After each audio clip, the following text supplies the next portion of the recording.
Everyone thought the quiet harbor was safe. But the day I found neon spray dripping across the steel of my Navy patrol boat, I knew my life was about to change forever. What no one realized was that the attack wouldn't just cost paint and metal. It would cost the person behind it everything they thought made them powerful. Their house, their reputation, their freedom, all destroyed by one decision they couldn't take back. My name is Tyler Mason. After 8 years in the Navy, I thought I'd earned peace. I moved to Seaside Harbor, a sleepy fishing town where waves tapped gently at the docks, and the cries of gulls replaced the sound of gunfire. I poured my savings into a relic of history, a 1969 PBR Mark II patrol boat, the kind that once cut through the rivers of Vietnam. $45,000 for a piece of heritage, a floating home I promised myself I would restore. But for me, it was never just a boat. Inside its cabin, carved deep into the wood, were 9 names. 9 brothers I lost in one operation in Basra. Every morning when sunlight spilled across those letters, I was reminded why I was still here and why their memory had to live on through me. I thought neighbors would respect that. I was wrong. The first time Barbara Hoffman appeared, it was like a storm rolling in without warning. White Mercedes, designer tennis outfit, stack of HOA papers in her hand. She didn't walk. She strutted like the dock itself belonged to her. And when her sunglasses came off, her eyes fixed on my boat like it was a disease. "Are you the owner of that military surplus eyesore?" she asked, pointing as if she was nomming a criminal in court. I wiped grease off my hands, tried to be polite. "Good morning, ma'am. I'm Tyler Mason. Can I help you?" She didn't want help. She wanted control.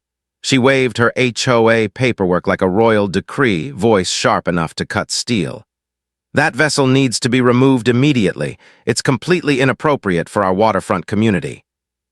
That's when I felt it, that knot in my stomach, the same one I used to feel before things went wrong in a combat zone. Barbara made one critical mistake that day. She revealed why she hated me. She leaned in, lips tight with bitterness. "Don't play games with me. I was Navy Reserve myself. I know all about these surplus pieces of junk. Scrap metal taking up space in a civilized neighborhood." Her voice carried something more than annoyance. It carried failure. I realized then she hadn't just left the service. She'd been forced out. And seeing me, seeing my boat, was like staring into the reminder of everything she was. "If you served," I said, my hand resting on the plaque that read Vietnam River Patrol Boat, 1969, "then you understand this isn't scrap metal. It's history, and it's home to the memory of better people than either of us." Her face turned red behind those glasses. Barbara wasn't used to being told no. She gathered her papers with exaggerated fury and spat out her promise like venom. "You think you're so special because you played soldier?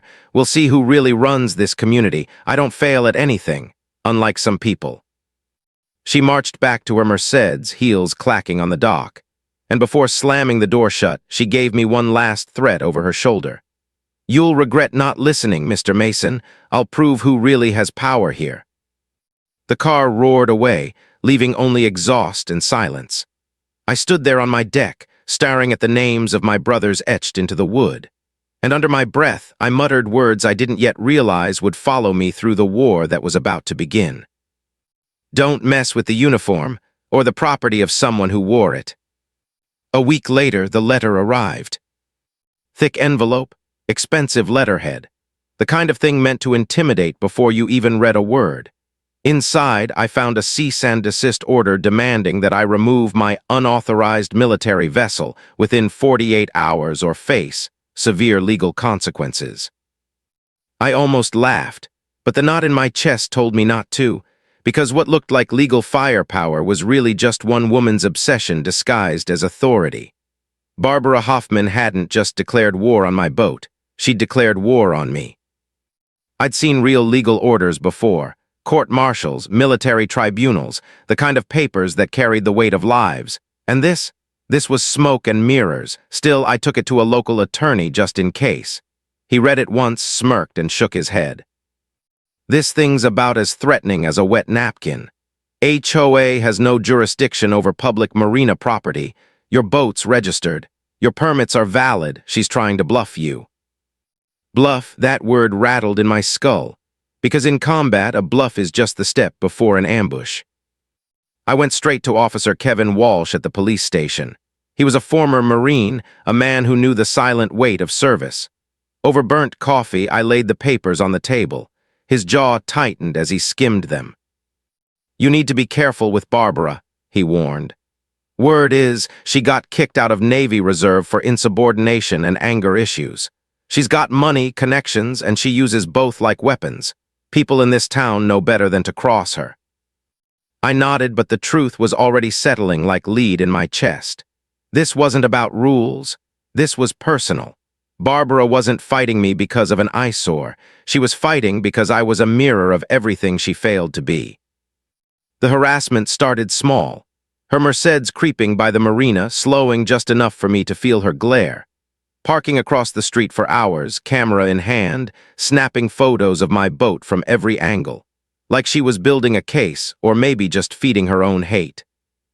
But then came the calls: Coast Guard, Harbor Master, EPA, each one showing up at my dock, sheepishly apologizing as they inspected my boat. Someone had reported me for everything from environmental violations to terrorism suspicions. And every time they left shaking their heads, muttering the same line: "Sorry, sir, someone really wants you gone." The worst hit wasn't the agencies. It was the words. Anonymous whispers spreading through town that I was a fake, that my service wasn't real, that the names carved into my cabin belonged to men I'd never known. Fake hero. That's what she called me, and I'll tell you something, bullets bounce off steel, but lies eat straight through the armor of a man's soul. One night around 2 a.m., I woke to headlights cutting across the marina gates.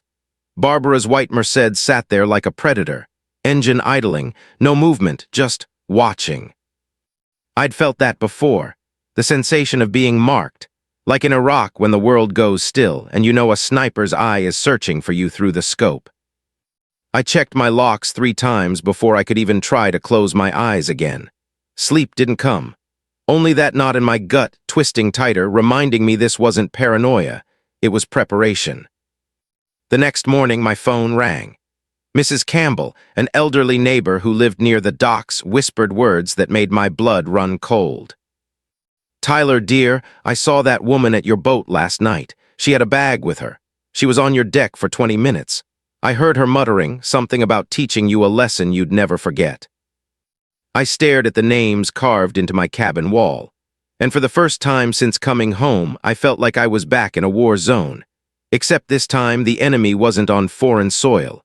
She was parked right outside my harbor. And she wasn't done. You never forget the first time someone decides you're their enemy, and Barbara had chosen me. I didn't have to guess how far she'd go, because the very next week she showed me. It started with a man, tall, slick hair, cheap suit. The kind of guy who looked like he'd been thrown out of every precinct in the state. His name was Gordon Price, private investigator, hired gun, Barbara's shadow. He started showing up everywhere I went. Grocery store, hardware shop, even my boat repair shed. Always with that fake smile, pretending to be friendly as he asked questions no stranger should be asking. "Tell me, has Mason ever shown instability?" he'd ask my neighbors. "Any outbursts, trouble with authority?" He was fishing, trying to paint me as dangerous. And the worst part? Some people believed him, because when someone repeats a lie long enough, it starts sounding like truth. At first, I ignored it, until the emails began. Anonymous, unsigned, "Be careful, Mr. Mason. Someone is planning to hurt you. Watch your back." The words didn't scare me, but the tone did. It sounded young, educated, not Barbara, someone close to her, someone who knew too much. And that's when it hit me. Maybe her son, David, law student barely out of college, maybe the last person in that family with a conscience. But conscience or not, it didn't change the fact that I was under siege. The harassment wasn't just noise anymore. Barbara was staging a war. She booked the community center for what she called a neighborhood safety meeting. Flyers spread across mailboxes like propaganda, addressing security concerns at Seaside Marina. When I walked in, it felt less like a meeting and more like a trial. 30 neighbors packed into folding chairs. a projector buzzing against a blank wall, and Barbara at the front grinning like a prosecutor. Slide after slide lit up the screen, blown-up photos of my boat, circles and arrows pointing at ordinary equipment she'd twisted into threats. My radio antenna, surveillance device, my anchor winch, mechanical assault weapon. At first, the room was silent. Then laughter rippled through the crowd. People weren't buying it, not all of them anyway. Barbara's face flushed. She slammed the clicker, voice rising. "You don't understand. This man is a danger to our community." Her words echoed, but the spell was breaking, because fear only works until the truth shines through the cracks. Afterward, Mrs. Campbell pulled me aside. Her voice shook as she spoke. "Tyler, I need to tell you something about the night I saw her on your boat. She wasn't alone. There was a man with her. He looked like an electrician. They installed something in your cabin. I saw them testing it with their phones." I didn't even answer. My legs carried me back to the boat before my mind caught up. And there it was. Behind the radio panel, a recording device. Sophisticated, not some toy off the internet, professional-grade surveillance. Barbara hadn't just crossed the line, she erased it. I snapped photos, took video, bagged the device like evidence. My hands were steady, but my chest was burning with a cold fury. This wasn't just about me anymore. This was trespassing, wiretapping, federal crimes. For the first time, I stopped feeling like the hunted, because now I had proof, and proof is the sharpest weapon you can carry. That night, I sat on the deck of my patrol boat, staring out at the water. For weeks, I'd been wondering if it was worth it, if I should just sell the boat, walk away, vanish from her reach. But then I looked at the names carved into the wood. 9 brothers who never got the chance to walk away. And I whispered it again, low but steady, letting the words settle into the night air like a vow. Don't mess with the uniform or the property of someone who wore it. Barbara Hoffman wanted a war, and now she was going to get one. Sunday morning smelled like rain. The sky was gray, the kind of gray that usually promised calm seas, but the pit in my stomach told me otherwise. I'd been having trouble sleeping. My new security cameras kept flashing alerts at night. Movement near the docks. Always gone by the time I checked. Always leaving me with that same old combat feeling, being watched, being hunted. So when I walked down to the marina that morning, I braced myself. I thought maybe I'd find a broken window, a cut line, another intimidation stunt. What I found instead stopped me cold. My boat, my brothers' names, the history I'd poured months into restoring was drenched in poison. Fluorescent orange paint screamed across the starboard side, glowing in the drizzle like some nightmare graffiti. Words slashed across the hull in dripping red, "Not welcome here," and below in purple that seemed to burn through the steel, "Fake hero." But paint was just the beginning. The pilot house windows were coated in corrosive compound, fogged, opaque, and useless. The radio antenna, my lifeline, was crusted in chemicals that would eat through wiring in days. Even the propeller had been splashed, acid chewing at the metal like rot. And etched into the hull itself, carved so deep it could never be erased, were 2 words that cut deeper than any blade: Navy trash. The smell of industrial chemicals hit me like a slap. This wasn't kids with spray cans. This was surgical destruction. Someone had researched exactly how to wound a vessel beyond repair. I didn't feel anger. Anger was too soft, too fleeting. What filled me was colder, sharper, the kind of calculating fury that kept me alive in combat zones. I pulled out my phone. Photos, videos, documentation, not touching anything barehanded. I knew evidence when I saw it, and I knew this was no longer neighborhood drama. This was a crime scene. I dialed 911, then the EPA's hazardous materials line, then Captain Bill Harrison, my old commanding officer, the man who helped me buy this boat in the first place. By the time Officer Walsh arrived, hazmat team in tow, the air was thick with toxic fumes. They suited up, masks and gloves, setting up a perimeter around the dock. One glance at the damage and Walsh muttered words that still echo in my ears. "Jesus, Tyler, this isn't vandalism. This is domestic terrorism." The hazmat chief confirmed it. The compounds weren't just permanent on metal. They were dangerous to touch, to breathe, to stand near. We had to evacuate part of the marina. Soil and water tests were ordered immediately. And then Captain Harrison arrived. He carried a folder thick with papers, official seals stamped across the top. His face was grim, but his words cut through the chaos with brutal clarity. "Tyler, this is just your boat anymore. When you restored it, the Navy Heritage Command classified it as a historical naval vessel. It's under federal protection now. Attacking it is a federal crime, same as vandalizing a war memorial." I stood frozen. Barbara hadn't just attacked me. She attacked the United States Navy. As if on cue, her white Mercedes glided into the lot. She stepped out, pristine tennis whites glowing against the chaos, chin high like she was walking into a luncheon. She gasped loud and theatrical. "Oh my God, who would do such a horrible thing?" But the dock was slick with chemicals. Her heel caught. And with a splash that sent toxic water cascading over her designer outfit, Barbara Hoffman fell headfirst into the harbor. Officer Walsh pulled her out, dripping and furious.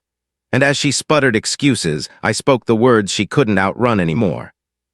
"Barbara, we have it all on camera. And under state law, property owners can record on their own premises." For the first time, her mask cracked. Fear flickered in her eyes. Because she knew this wasn't just about HOA power anymore. This was federal. And she had just declared war on the wrong soldier. They say the truth comes slow, then all at once. For Barbara, it arrived the moment federal agents were called. Captain Harrison's file spread across the hood of a squad car, stamped with Navy seals, lined with signatures. Every page proved what she had tried to destroy wasn't just mine. It was American history. The FBI was notified.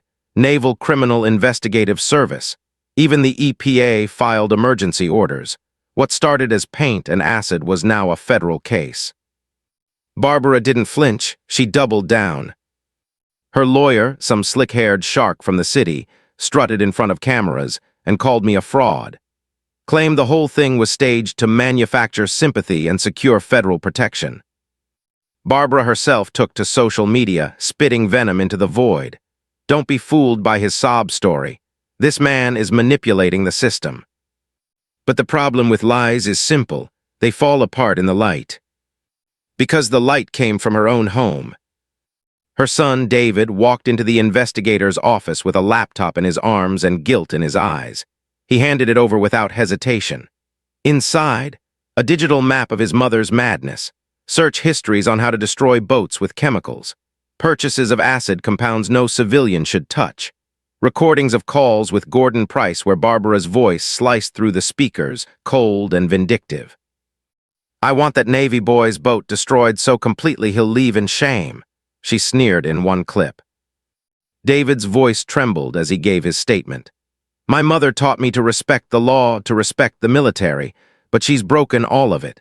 I can't stand by and watch her destroy someone's life because she can't face her own failures."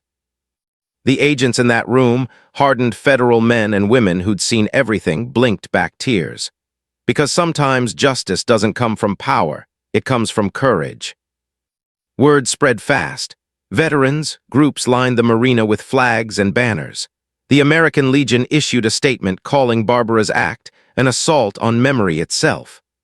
The VFW organized an honor guard to stand watch over my damaged patrol boat 24 hours a day. Barbara thought she could smear me as a fake, but in trying, she'd written her own obituary. Yet still, she refused to bend. At a press conference, her lawyer thundered, "This is nothing more than a witch hunt against a woman brave enough to question veteran privilege." Veteran privilege. Those words rang like a gunshot in the town square.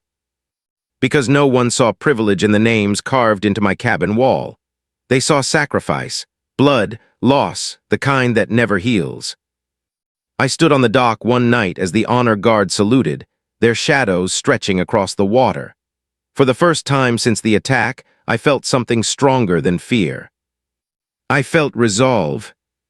Barbara wanted me broken, humiliated, gone. But all she had done was weld my spine into steel. She had turned my boat into a symbol larger than either of us. And in her blind obsession, she hadn't realized that every step she took was leading her not toward victory, but toward the edge of her own downfall.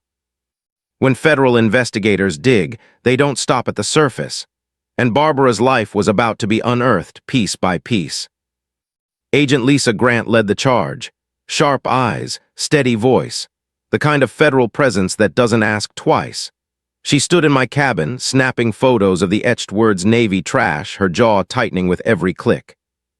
"This isn't just vandalism," she said flatly. "This is environmental terrorism." Because the chemicals Barbara had used weren't just permanent on steel. They were seeping into the water, eating through the ecosystem, killing fish, poisoning the harbor, spreading out in invisible clouds. Cleanup costs, estimated over $1 million. Commercial fishing halted within 2 miles. The harbor, once full of life, now silent and toxic. And all of it traced back to one woman's obsession. The evidence mounted like waves in a storm. Purchase receipts from industrial suppliers where Barbara demanded the strongest acid available. Store cameras catching her smile as clerks handed over drums of chemicals. Emails planning to pressure the marina into shutting down so she could buy the land cheap and build luxury condos. That was her grand plan: destroy my boat, poison the water, profit off the ashes. The town erupted when they heard. People who once stayed silent now shouted in the streets. Veterans carried flags down Main Street. Fishermen held up empty nets. Children painted signs: "Protect our harbor, protect our history." But Barbara, she strutted into court in pearls and pressed suits, chin lifted as if she still ran the neighborhood. Her lawyer barked about conspiracies, accusing federal agents of targeting a concerned citizen. Concerned citizen, the phrase echoed like a joke. Because while she posed for cameras, the evidence dragged her deeper. Gordon Price flipped, her own hired investigator, turning over recordings where Barbara ordered him to make sure everyone knows what happens when someone defies me. Even her laptop betrayed her. Search after search, how to permanently destroy aluminum hulls. Industrial compounds boatyards can't fix. Legal consequences, property destruction, veteran sympathy. Every word, every keystroke, pulling her closer to a sentence she couldn't talk her way out of. And yet she still believed money and connections could save her. At one point, through her lawyer, she even tried to blackmail the government, claiming she had classified dirt on my service record, threatening to release it unless charges were dropped. Agent Grant didn't blink. At a press conference broadcast across the state, she stood at the podium and said, "Mrs. Hoffman's threats only confirm what we already know, that she has no remorse, no respect, and no limits. The United States government does not negotiate with narcissism." The crowd roared. For once, the town was united, not in fear but in outrage. And as Barbara watched from the back of that courtroom, I saw something flicker in her eyes. For the first time, the mask slipped, the confidence cracked, and behind it wasn't power or pride. It was fear. Because Barbara Hoffman was realizing the truth. She hadn't just attacked a boat. She declared war on a memory, a history, a brotherhood that doesn't break. And now, the law itself was marching against her. The federal courthouse in Charleston had never seen crowds like this. Veterans in pressed uniforms, fishermen in worn boots, reporters crammed shoulder to shoulder, cameras buzzing like flies around a battlefield. Everyone wanted to witness the moment Barbara Hoffman finally faced the reckoning she thought she was too powerful to meet. She entered the courtroom not as the imperious HOA chairwoman I first met, but as a shadow of herself. Gone were the tennis whites, the pearls, the manicured swagger. In their place stood a woman in a dull gray suit, hands trembling, cheeks hollowed by months of legal bills and sleepless nights. But even then, she tried to lift her chin, as if the world still revolved around her. Judge Sullivan didn't give her the chance. Known for her iron spine, the judge wasted no time setting the tone. "This case is not about neighborhood disputes," she said firmly, her voice echoing against marble walls. "This case is about the protection of American military heritage, about whether entitlement can excuse destruction, and about whether justice belongs only to the powerful or to all." The prosecution painted the picture brick by brick. Photos of my boat dripping with fluorescent paint. Videos of Barbara buying industrial acids. Gordon Price's recordings, Barbara's voice spitting out words like weapons. I want him broken, humiliated, gone forever. EPA experts took the stand, describing how chemicals had bled into the harbor, killing marine life and choking the ecosystem. This wasn't vandalism, one scientist said, voice heavy with anger. This was an environmental attack. Then came the voice no one expected, David Hoffman. He walked slowly to the witness stand, shoulders stiff, but eyes clear. I remembered him as the boy who might have sent those anonymous warnings. Now he was a man making the hardest choice of his life. He opened the laptop he'd surrendered and played his mother's searches, her plans, her recordings. Each word was another nail in her coffin. And then he spoke, voice breaking but strong enough to carry through the silence. My mother taught me to respect the law, to respect the military, to respect people's homes.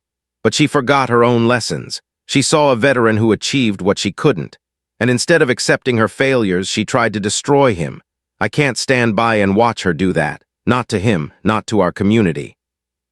Gasps filled the room. Some jurors shifted uncomfortably, shaken not by evidence, but by the quiet devastation of a son testifying against his own mother. Barbara broke then. She lunged up, shouting across the courtroom, "Traitor, worthless, how dare you betray me?" Her voice cracked, shrill and desperate. Marshals restrained her as David bowed his head, silent tears falling. The entire room felt it. The mask was gone. The world was seeing Barbara Hoffman, not the HOA queen, not the socialite, but a bitter, broken woman stripped of power and drowning in her own venom. When the verdict was read, silence fell so thick you could hear the shuffle of paper on the judge's desk. Guilty on every count. Environmental terrorism, destruction of military heritage, wiretapping, conspiracy, fraud. Barbara slumped back in her chair, lips trembling, eyes darting like a trapped animal. For the first time, she looked small. Judge Sullivan's words cut through the air like steel. The defendant's actions were not the product of anger, but of arrogance. She waged war on history, on heritage, and on her own community. And now she will face the consequences. And as the gavel struck, I realized Barbara had finally lost the one battle she thought she could never lose. The battle for control. The day of sentencing felt like the closing of a chapter I never wanted written. The courthouse was overflowing again, veterans in their uniforms, townsfolk holding small flags, even strangers who had followed the story from miles away. Everyone wanted to hear the final words of justice. Barbara shuffled in, pale and diminished.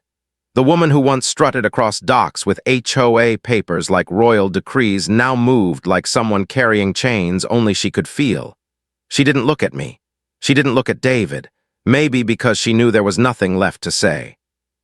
Judge Sullivan's voice filled the chamber with a weight that no one dared interrupt. This court recognizes that the defendant's actions were not mere vandalism.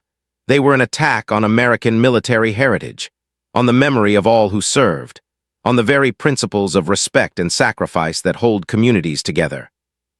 The sentence landed like hammer blows. $400,000 in criminal fines, $800,000 in restitution for environmental cleanup, 3 years in federal prison, 5 years probation, and 300 hours of community service at veterans' hospitals. Barbara's face drained as each word stacked higher, a tower of debt and punishment she could never climb out of. And then came the final strike, a lifetime ban from holding any position in a homeowners association or community organization. The gavel echoed like a gunshot. Barbara Hoffman's reign was finished. The civil consequences came fast. Her mansion, the jewel of her pride, was auctioned off to cover debts. And in a twist of irony so sharp it almost felt unreal, I was able to buy it with restitution funds and donations from people who wanted justice to turn into something good. That mansion, once the fortress of her power, became a veterans' workshop center, a place for training, healing, and rebuilding. As for the boat, the story didn't end with chemical scars. Congress formally recognized it as a national heritage vessel. Smithsonian experts oversaw its restoration, every detail polished until the boat gleamed as it once had on the rivers of Vietnam. But one thing I refused to erase were the words Barbara carved into its hull: Navy trash. I left them there, permanent and raw, a scar that spoke louder than fresh paint ever could. Months later, we launched the boat again. Not as a home, not as a target, but as a floating museum. Veterans lined the dock, saluting as the boat pushed away on its maiden voyage. Children waved flags, families cheered, and for the first time in years, I felt the kind of peace I'd been chasing since the war. Standing on the deck, I looked back toward the shoreline where Barbara's mansion, now the Veterans Workshop Center, stood tall with a new banner hanging over its doors: Honor through service. Karma had done its work. She tried to destroy history, and all she did was ensure it would be preserved forever. I ran my hand over the names carved into the cabin wood. 9 brothers. 9 reasons I never gave up, even when the fight felt unbearable. "Don't mess with the uniform," I whispered, "or the property of someone who wore it." Barbara thought she was battling an old man with a boat.